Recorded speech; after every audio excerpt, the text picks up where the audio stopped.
Dahil may utang ng loob po kayo kay Presidente, dahil in-appoint niya po kayong PIDEA. Wala po, Mr. Chair. No. I beg to disagree, sinungaling Chair. po kayo.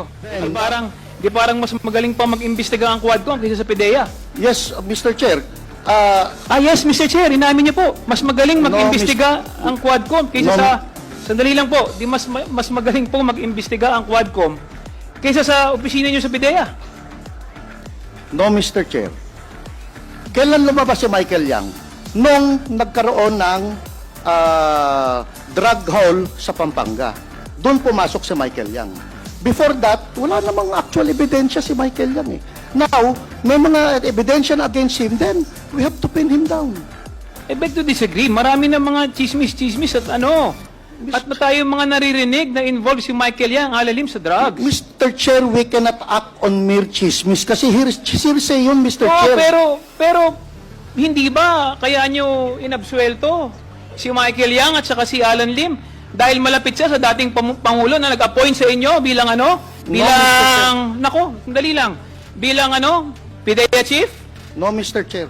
Hindi ko isasakripisyo ang pangalan ko sa ng buong karir ko na Wilkins dahil may 3 apo akong anak na Wilkins. Ayoko pong madamage ang pangalan ng Wilkins dahil dala-dala po ng anak ko yan.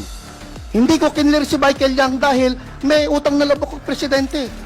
Kinlir ko si Michael Yang because I have personal knowledge na walang ebidensya against Michael Yang.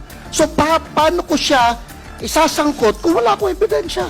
It will never stand in court, Mr. Chair.